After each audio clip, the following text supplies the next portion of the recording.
हाय बच्चों, तो इस वीडियो को बनाने के पीछे जो मेरा पर्पस है वो ये है कि तुम लोग को सही समय पे सही निर्णय लेकर के सही जगह तक पहुंचाना है।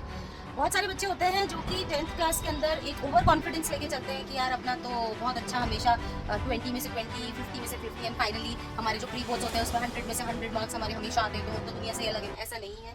अगर आप देखेंगे कि जितने भी बच्चे बोर्ड्स के लिए अपेयर होते हैं उसमें से ऐसे कितने परसेंट बच्चे हैं जो 100 में से 100 स्कोर करते हैं, बहुत ज़्यादा होंगे। लेकिन 15 लाख बच्चों में से कितने बच्चे हैं जिनको आईआईटी में जगह मिल पाती है, वो बहुत बहुत कम है। और तुम्हारे टाइम में तो कंपटीशन और भी ज़्यादा होने वाला है। तो ये जो गलत ओवर कॉन्फिडेंस है कि यदि हम अपने स्कूल में बहुत अच्छा स्कोर करते आए हैं तो हम आगे जेई में भी 4 देंगे, ये चीज़ गलत है। और इसका एहसास अब तक तुम्हें हो गया होगा क्योंकि 11th में काफ़ी टॉपिक्स जहाँ भी तुम कोचिंग पढ़ रहे हो या स्कूल में पढ़ रहे हो तुमको पढ़ाए जा चुके हैं, ठीक है। तो कहीं ना कहीं वो ओवर कॉन्फिडेंस वाली जो जगह है दिमाग की वो खाली हो गई होगी कि अब ये समझ में आ गया होगा कि यार चीज़ें आसान नहीं है, चीज़ें हैं मुश्किल, ठीक है।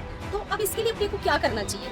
इसके लिए हमें अपने कंफर्ट जोन से सही टाइम पे बाहर निकलना है। अदरवाइज जब 11th वेस्ट हो जाती है ना तो फिर जो फीलिंग आती है वो ये है कि यार अब 11th बिगड़ गई, अब 12th के अंदर 12वीं की तैयारी कैसे करें। फिर धीरे धीरे वो स्टेज में निकल जाती है, फिर धीरे धीरे ऐसा लगता है कि छोड़ो ड्रॉप कर लेंगे, 12th बोर्ड्स को कैसे कंट्रोल में लाएं।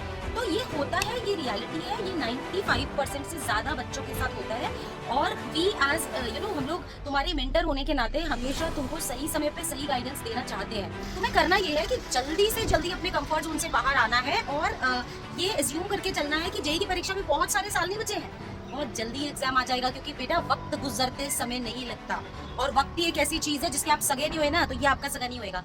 तो मैं आपको बेसिकली एक स्ट्रैटेजी बताऊंगी जिससे आप जेईई क्रैक कर सकते हैं, और मैं ये बोलूंगी कि यार बच्चा क्रैक कर सकता है अगर आप सीरियस हैं अपने करियर को लेकर के। अगर आप टाइमिंग आपका बहुत लाइक इसमें वैल्यू करता है कि आप किस समय पे स्टार्ट लेते हैं, क्योंकि मेजर बच्चा ओवर कॉन्फिडेंस में रह जाता है कि कर लेंगे कर लेंगे कर लेंगे, कल कर लेंगे, परसों कर लेंगे। तो वो कल कभी नहीं आता है, तो कल पे चीज़ें नहीं छोड़नी है। और जो आपको प्रॉपर कवर अप करके चलना है वो क्या है, हर चैप्टर फिजिक्स केमिस्ट्री मैथ्स हर चैप्टर को बहुत अच्छे से समझना है, पढ़ना है कंसेप्चुअली। टॉपिक वाइज आप उसकी क्वेश्चन प्रैक्टिस करें। जैसे जैसे टॉपिक्स आगे बढ़ते जाएं वैसे वैसे आप इंटीग्रेटेड टॉपिक्स पे क्वेश्चन प्रैक्टिस करें, जितना हो सके प्रैक्टिस करें। क्योंकि जितने सवालों का एक्सपोजर आप लोगे आपकी एनालिटिकल एबिलिटीज उतनी ही स्ट्रॉन्ग होती चली जाएगी। ड्राइवर नहीं होता, गाड़ी चलाता है जब, तो जितनी ज़्यादा सड़कों पर गाड़ी चलाता है, जितने ज़्यादा सिचुएशंस को फेस करता है उतना परफेक्ट ड्राइवर हो जाता है। तो तुम्हें अपने फिजिक्स केमिस्ट्री मैथ्स में परफेक्ट ड्राइवर बनना है। और मैं ये नहीं कह रही सब्जेक्ट से प्यार करो, हर सब्जेक्ट से चाह करके प्यार नहीं हो सकता। अपनी आईआईटी की सीट से प्यार करो, आईआईटी से प्यार करो, अपने करियर से प्यार करो, नहीं तो दोस्त आगे निकल जाएंगे और अपन सिर्फ देखते रह जाएंगे। और बाद में बचता है सिर्फ रोना, और फिर लगता है काश हम समय को पीछे ले जा पाते। और फिर मतलब जो एक फीलिंग आती है ना जब आपका जेईई का एग्जाम हो जाता है सिलेक्शन में, अब ये फीलिंग आती है कि काश अब हम 2 साल पीछे चले जाए। तो आज के इस स्टेज में मैं तुम्हें यही बताने आई हूँ बेटा, यही एज्यूम करो कि ये सही समय है, सीरियस रहो अपने करियर को लेकर। ये 2 साल अगर तुमने मेहनत कर ली तो तुम्हारा बहुत ब्राइट फ्यूचर आगे तुम्हारा वेट कर रहा है, ठीक है। और अगर ये 2 साल तुमने वेस्ट कर दिए तो ये पक्की बात है कि जब तुम्हारा जेईई की परीक्षा होगी और जो कि सही से नहीं होगी क्योंकि अगर वेस्ट कर दिए तो फिर बाद में सिर्फ हाथ में रिग्रेट रह जाएगा। लोगों को आगे बढ़ते हुए हम देख रहे होंगे, हमें पता लग रहा होगा कि यार किसी ने हमें सही समय पे नहीं गाइड किया। तो सही समय पे इसीलिए गाइड करती हूँ कि चैप्टर अच्छे से पढ़ो, जितनी हो सके प्रैक्टिस लगाओ, पीवाईक्यूज बहुत अच्छे से कंप्लीट करो, डाउट्स जितने हो सके खुद से हैंडल करने की एबिलिटी डेवलप करो। और फिर जो डाउट बिल्कुल भी हैंडल नहीं होता वो टीचर्स से पूछो। तो ये कुछ चीज़ें हैं कि तुम यार मतलब तुमको लिटरली ना बस सिर्फ पढ़ाई में ध्यान देना है और कुछ भी नहीं, तभी तुम अपनी सीट एश्योर कर सकते हो। Otherwise it is not easy. You know that it's a competitive exam and it's a tougher one, so it's not easy at all. 10वीं के अंदर अगर तुम 95, 96, 97% होल्डर हो, ठीक है, यूनिट टेस्ट में तुमने बहुत अच्छा परफॉर्म किया, स्कूल टेस्ट में तुमने बहुत अच्छा परफॉर्म किया, उसका बिल्कुल भी मतलब मत समझना कि मेरे को जेईई क्रैक करने से कोई नहीं रोक सकता, बिल्कुल भी नहीं सकता।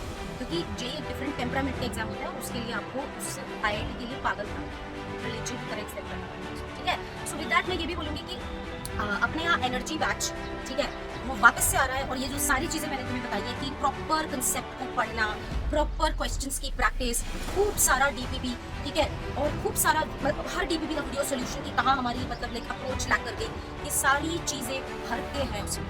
मतलब तुम्हें फिर क्या है, हम शेप करें energy batch.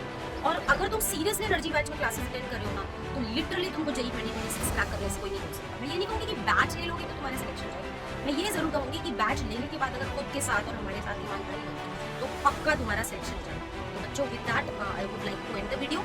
All the best.